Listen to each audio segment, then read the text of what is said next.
Before my time starts, I just have a dumb question. If I was going to talk about a couple of different agenda items, do I have 1 5-minute block? Just 1 5-minute block, sorry.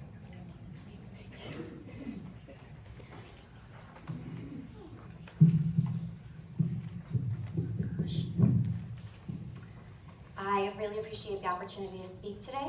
As an involved parent and community member, I feel it's so important that we as a community have an open and honest conversation about the recent policy decisions being proposed by this board, particularly the Parents' Bill of Rights and what it means for our children.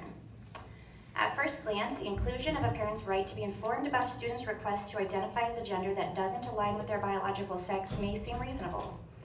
Parents should be involved in their children's lives. But when this policy is listed alongside concerns about academic performance, behavioral issues, bullying, and mental health crises, it sends a concerning message. The implication is clear. Gender identity is being treated as something negative, something that belongs in the same category as problems like mental illness or behavioral disorders. It's not just misleading, that is harmful. I want to remind the board that for many children, particularly those who may be questioning their gender identity, it may not be safe or appropriate to disclose that information to their parents.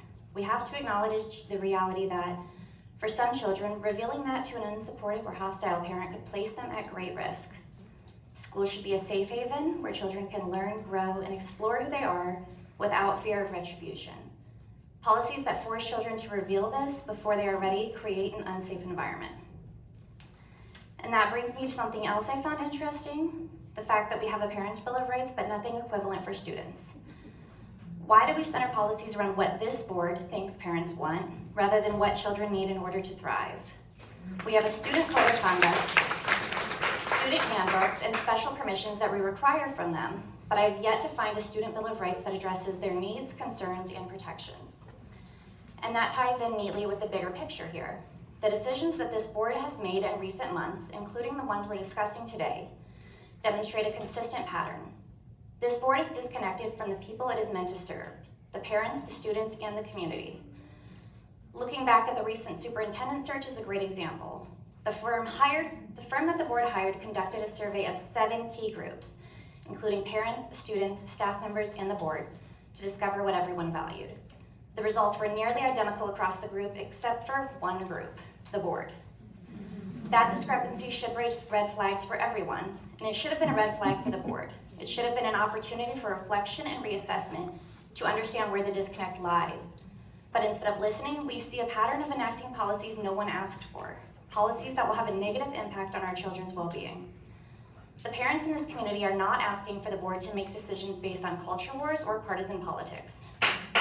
What we want is more opportunities for engagement.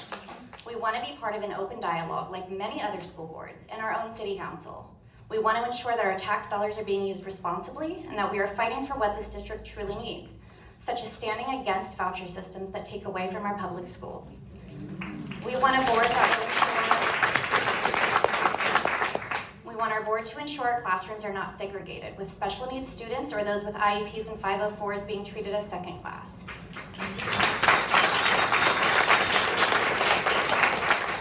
We want a board that prioritizes fiscal responsibility and ensures that every student, regardless of their needs, background, or identity, has the support and opportunities they deserve.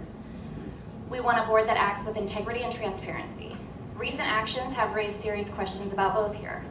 When there's more time spent in closed or executive sessions with a lawyer who has already been documented as meeting privately with several board members, a lawyer is also documented as saying, the main value that lawyers provide is being able to give attorney-client privilege and they can help guide a board outside of the public sphere. Actions that are questionable and illegal, how can we trust that the decisions being made are in the best interest of our children? Sorry, I'm almost done. And then looking at the policies themselves, it's very telling to me to see which have been ended and which have been enacted. This board has chosen to focus on certain issues while ignoring others that would better serve our students, without telling us the most important thing, why. Why are we focusing on divisive policies that create harm when we should be focusing on real issues like teacher pay, improving student services, fostering a more inclusive, supportive environment for all students, and getting better results for everyone? At the end of the day, the board's role is to serve all students and families, not just those they personally agree with. This often requires being thoughtful, curious, and truly listening, not just to evoke a minority or those who echo your own thoughts back to you, but the community as a whole. I implore this board to reconsider policies that harm our children and instead take a step back. Listen to people who are impacted by your decisions, look at the immense amount of data we have available, and learn from actual education experts, and then move forward with a true desire for our community and our children to succeed. Thank you very much.